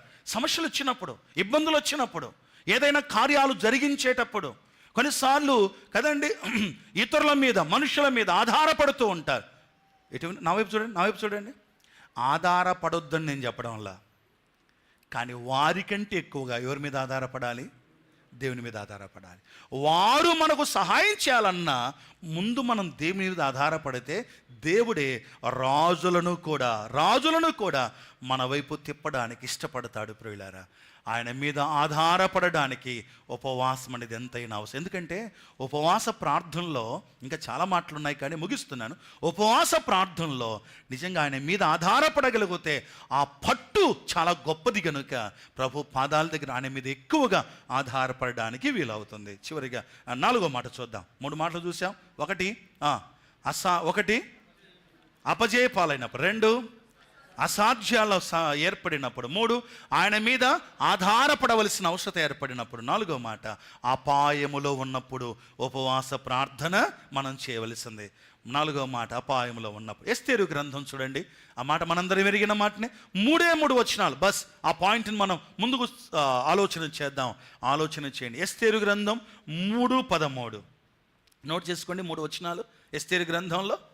ఎస్తేరు గ్రంథం 3:13 చూసుకుంటున్నారా? అదే ఎస్తేరు గ్రంథం 4:16, ఎస్తేరు గ్రంథం 9:15 3 వచనాలు. ఎస్తేరు గ్రంథం 3:13 ఓకే. ఎస్తేరు గ్రంథం 3:13. ఆ తర్వాత 4వ అధ్యాయం 16వ వచనం. 3:13 తర్వాత 4:16 త్వరగా 4:16. ఆ తర్వాత 9:15 గుర్తుపెట్టుకోండి. అందరు చెప్పండి, నాకు చెప్పండి. నంబర్ 1 గట్టిగా లాస్ట్ ఉన్న వాళ్ళు కూడా 3:13 అన్ని ఎస్తేరు గ్రంథంలోనే. రెండవది 4:16. మూడవ రెఫరెన్స్ 9:15. ఇంకా నా వైపు చూడాలి, ఏ చదవాల్సిన కరే జాగ్రత్త వినండి. ఎస్తేరు గ్రంథంలో ఉన్న పోరాటం ఏం పోరాటం? ఓ పేరు పెట్టండి దానికి. ఎస్తేరు గ్రంథంలో ఉన్న పోరాటాన్ని పేరు పెడదామా? భక్తికి భక్తిహీనతకు పోరాటం అది. ఎందుకన్నా నా మాట? భక్తిపరుడైన మొర్దెకై ఎవరికి నమస్కారం చేయనందుకు సమస్య వచ్చింది? హామానుకు నమస్కారం ఏ నమస్కారం? సాష్టాంగ నమస్కారము చేయనందుకు సమస్య వచ్చింది. భక్తిపరుడు భక్తిని కాపాడుకుంటే సమస్యలా సంతోషమా? గట్టి చెప్పండి. సమస్యలే కదా. నువ్వు ఒక ఆఫీసులో పని చేస్తున్నావు, టెంకాయ కొట్టి బొట్టు పెట్టమన్నారు, నువ్వేం చేస్తావు? విశ్వాసవి ఏం చేస్తావు చెప్పరు? సార్ ఏమనుకో సార్, నేను క్రైస్తవుని, బొట్టు పెట్టుకోను పెట్టను సార్ అంటాం. అంటే ఇప్పుడు ఏమవుతుంది? ఇంకా స్టార్ట్ ఏమవుతుంది? అయిపోయింది, ఇంకా ఆడ మొదలవుతుంది. ఇంకంతే, ఆడ మొదలవుతుంది. మొదలయ్యి ఇంకా వాళ్ళు పై అధికారో లేక మన తోటి వాళ్ళు సాధించడం మొదలు పెడతారు. అన్నీ మనకే చెప్తారు, లేనిపోని ఇబ్బంది పెడతారు. భక్తిని కాపాడుకునే వానికి భూమి మీద శ్రమలే. గనుక వద్దనుకొని భక్తిని విడిచిపెడదామా? భక్తిని విడిచిపెడితే అడిగిపోము, భగవంతునికి అడిగిపోము. ఇప్పుడు ఏది కావాలి మనకు? భక్తి కలిగి భగవంతుని దగ్గరికి వెళ్దామా? భక్తి విడిచి నిత్య నరకాగ్నిగుండానికి వెళ్దామా? ఈ పోరాటంలో ఉన్నామా? చాలామంది తెలియకుండానే ఉంటారు. మనకు తెలియదు, చాలామంది ఇలాంటి పోరాటాల గుండా వెళుతూ ఉన్నారు. అపాయం, భయంకరమైన అపాయం వచ్చింది మొర్దెకైకు. ఈ హామాను చిన్నోడా, మొర్దెకైని మీద ఏదో చేసింటే సరిపోయిండేమో అని కదా. ఒక్కడు వాడే కదా మొర్దెకై కదా నమస్కారం చేయండి. కానీ ఇప్పుడు హామాను ఎవరి మీద పగబెట్టుకున్నాడు? మొర్దెకై మీద మాత్రమే కాదు, మొర్దెకై ఏ జనాంగానికి చెందినవాడో యూదులందరినీ ఫలానా నెల ఫలానా దినాన చంపేద్దామని శాసనం పుట్టించేశాడండి. సోదరులారా, అది 3:13. 4:16 ఉపవాస ప్రార్థన. 9:15 రాజ్య సంబంధమైనటువంటి ఆ యొక్క రాజ్య తాకీదు తిరగబడింది. అర్థమైందా ఈ మాట? తిరగబడింది అర్థమైందా? ఏ సంవత్సరములో ఏ నెలలో యూదులందరినీ చంపాలని రాజు నిర్ణయించాడో అదే నెల అదే సంవత్సరమున యూదుల శత్రువులందరూ కూడా హతమార్చబడ్డారు. ఈ రెండిటి మధ్యలో జరిగింది ఏంటో తెలుసా? ఉపవాస ప్రార్థన. జీవోలు కూడా మార్చబడతాయి. మీకు గుర్తుందా? 2002వ సంవత్సరంలో తమిళనాడు ముఖ్యమంత్రి ఎవరు చెప్పండి? మన ముఖ్యమంత్రులే గుర్తుంటారు, ఆ తమిళనాడు ముఖ్యమంత్రి ఎట్ట గుర్తుంటారంటారా? 2002లో తమిళనాడు ముఖ్యమంత్రి ఎవరు? జయలలిత. Very good. జయలలిత తీసుకొచ్చిన శాసనం ఏంటో తెలుసా? యాంటీ కన్వర్షన్ బిల్లు, మత మార్పిడి బిల్లు తీసుకొని వచ్చింది. అదే జయలలిత 2004వ సంవత్సరంలో ఆ బిల్లును దాన్ని తీసేసింది. మధ్యలో జరిగింది ఏంటో తెలుసా? మీరు ఒక్కసారి చరిత్ర చూడండి. క్రైస్తవులందరూ ఆ దినాల్లో చేసిన ప్రార్థన, ఏ మందిరం పై ఏ డినామినేషన్ తేడా లేకుండా అందరూ ప్రభు పాదాలు పట్టుకున్నారు. ఆ దినాల్లో గొప్ప మార్పు ఏ వ్యక్తి ద్వారా అయితే శాసనం చేయబడిందో అదే వ్యక్తి ద్వారా శాసనం కొట్టివేయబడింది. సోదరులారా, ప్రభు పేరిట మనవి చేస్తున్నాను, మన దేవుడు ఎలాంటి వాడో తెలుసా? ఏమంటే మన మోకాలు లొంగక ప్రభు పాదాల దగ్గర మన హృదయాలు కొమ్మరించి ఉపవాసం ఉండక ఈ స్థితి వస్తుంది చాలాసార్లు. ప్రభు పాదాల దగ్గర నువ్వు ఉపవాసం ఉండి చేయగలిగిన ప్రార్థన రాజ్యాల అధికారులు కూడా మార్చగలిగిన ప్రార్థన అండి. ఒక మాట చెప్పండి, సామెతల గ్రంథం 21వ అధ్యాయం యెహోవా 21:1 చెప్పండి. 21 చెప్పండి అంటే పూర్తి చెప్తే కూడా మంచిదే. సామెతలు 21:1 యెహోవా చేతిలో రాజు హృదయము నీటి కాలువల వలె ఉన్నది, ఆయన చిత్తవృత్తి చొప్పున దానిని త్రిప్పును. యెహోవా చేతిలో రాజు యొక్క హృదయం కూడా ఉంది. కాబట్టి ప్రియులారా, ప్రభు పేరిట మనవి చేస్తున్నాను, ఆయన పిల్లలమైన మనం ప్రభు నామమున జ్ఞాపకం చేస్తున్నాను, దేవుని పిల్లలుగా ఆయన సన్నిధిలో ఉపవాస ప్రార్థనలు చేయటం అవసరమై ఉంది. అది తప్పు కాదు. కొత్త నిబంధనలో ఉపవాసం లేదు అనవద్దు. క్రైస్తవులమైన ఈ ఉపవాసం లేదు అనేవాళ్ళు ఏం ఉపయోగిస్తారో తెలుసా? యేసు ప్రభును ఒకరోజు విషయంలో శాస్త్రుల పరీక్షలో ఒక మాట అడిగారు. ఏంటంటే, నీ శిష్యులు ఉపవాసం ఎందుకు చేయట్లేదు అని అడుగుతారు. అప్పుడు ప్రభు ఏమంటాడు చెప్పండి? లౌడ్గా గట్టిగా చెప్పండి. పెళ్లి కుమారుడు వెంట ఉన్నప్పుడు ఎవడైనా ఉపవాసం ఉంటాడా అన్నాడు. పెళ్లి కుమారుడు పోయిన తర్వాత ఉపవాసం ఉంటాడేమో కానీ పెళ్లి కుమారుడు ఉన్నప్పుడు ఎవడైనా ఉపవాసం ఉంటాడా అని ఆ ఒక్క మాట తీసుకొని మనం యేసయ్యను కలిగిన వాళ్ళం కనుక ఉపవాసం ఉండాల్సిన అక్కర్లేదని చెప్తూ ఉంటారు. నో.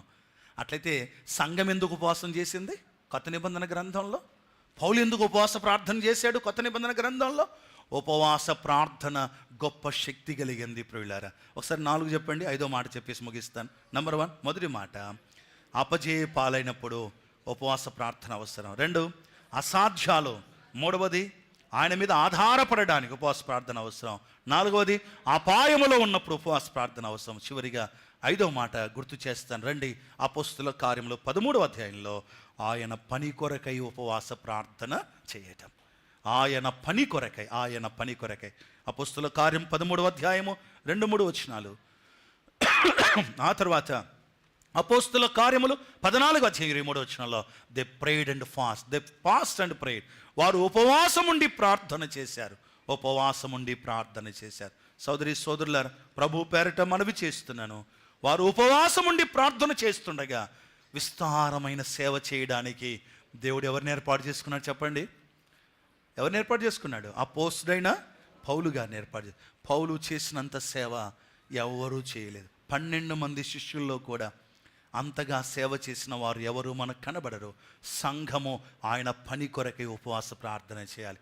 నేను ఎరుగుదును, ఒక మాట చెప్తున్నానండి, నేను ఎరుగుదును, వారిని బట్టి నేను ప్రభువును స్తుతిస్తున్నాను. కొన్నిసార్లు సేవకు నేను బయటికి వెళ్ళినప్పుడు, ఇంతకుముందు దినాల్లో దూర ప్రదేశాలకు వెళ్ళినప్పుడు సంఘంలో కొంతమంది ఉపవాసముండి ప్రార్థన చేసిన వాళ్ళు ఉన్నారు. ఉపవాసముండి ప్రార్థించిన సహోదరులు ఉన్నారు. ఉపవాసముండి ప్రార్థన చేసిన సహోదరులు ఉన్నారు. దేవునికి స్తోత్రం. ఉపవాస ప్రార్థన వలన దేవుని పని అద్భుతంగా జరుగుతుందండి. దేవుని పని కోసం ఎప్పుడైనా ఉపవాస ప్రార్థన చేశారా? కలమందల పాడు కోసం ఎప్పుడైనా ఉపవాస ప్రార్థన చేశారా? ముందున్న సేవా పరిచర్య కోసం ఉపవాస ప్రార్థన చేశారా? కదా, మన మంగళవారం కలమందల పాడు ఉపవాస ప్రార్థనకి వెళ్ళాం. ఏం చేసినాం? ఎంతసేపు ప్రార్థన చేసినాం? అదేం పెద్ద ప్రార్థన కాదంట అనిపిస్తుంది నాకు. ఎందుకంటే 3 గంటలు ఏం చేసామన్నా, అంతేనన్నా యేసుదాసన్నా? 3 గంటలు 2 గంటలు చేసినాం అంతే.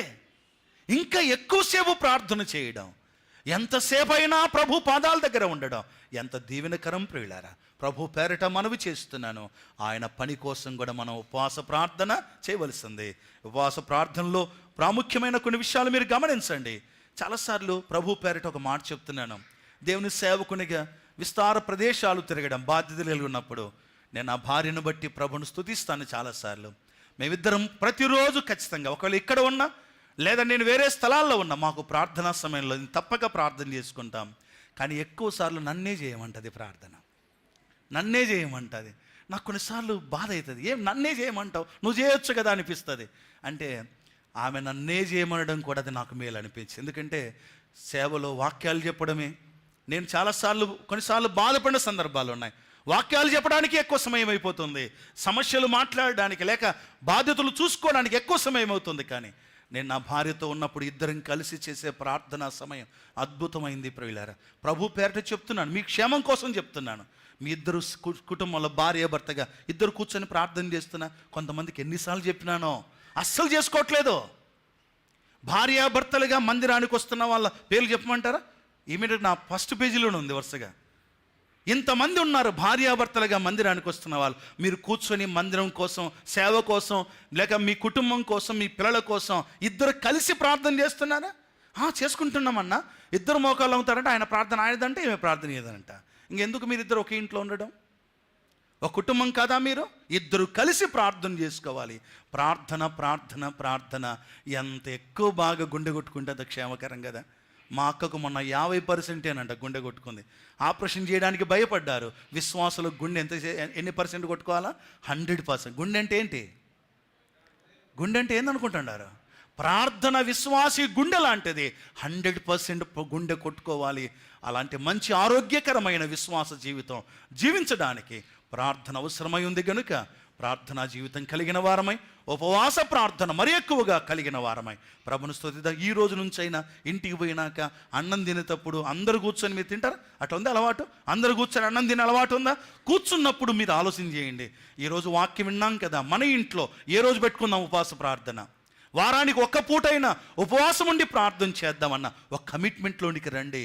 ఉపవాస ప్రార్థన సంఘానికి నీకు ఎంతో మేలు చేస్తుంది కనుక అలాంటి ప్రార్థనా జీవితం కలిగి ఉండడానికి పరిశుద్ధాత్మ దేవుడు మనకు సహాయం చేయనుగాక. తల వంచండి, ప్రార్థన చేద్దాం. అందరూ తల వంచండి, అందరూ తల వంచండి, కలుమయండి. ఉపవాస ప్రార్థన గురించి మనం విన్నాం. ఒక్కసారి మన ప్రార్థనా జీవితం ఎలాగుందో పరీక్ష చేసుకుందాం. ప్రార్థన జీవితము సాధన చేయుము. పాడదాం. ప్రార్థన జీవితము సాధన చేయుము, బోధల కన్నా వాదన కన్నా ప్రార్థన సాధన కడుమిన్న. బోధల కన్నా వాదన కన్నా ప్రార్థన కడుమిన్న. ప్రార్థన జీవితము. ప్రభు సన్నిధిలో ఉంటుండగా మనందరం కూడా ఒక్కసారి ప్రభు సహాయాన్ని కోరుకున్న, దేవా నా జీవితంలో ప్రార్థన తక్కువైపోయింది, క్షమాపణ అడుగుదాం ప్రభు దగ్గర. ఎంతకాలమైంది ఉపవాస ప్రార్థన చేయక? ఎంతకాలమైంది ప్రభు పాదాలు పట్టుకొని ఆయన పాదాల దగ్గర దేవుణ్ణి అడగక ఎంతకాలమైంది? ఆలోచన చేయండి. ప్రభు సన్నిధిలో అడుగుతున్నాను, ఈ రోజైనా ఒక కమిట్మెంట్ వద్దామా? ప్రేమగల మా తండ్రి, పరిశుద్ధుడా మీకు స్తోత్రాలు.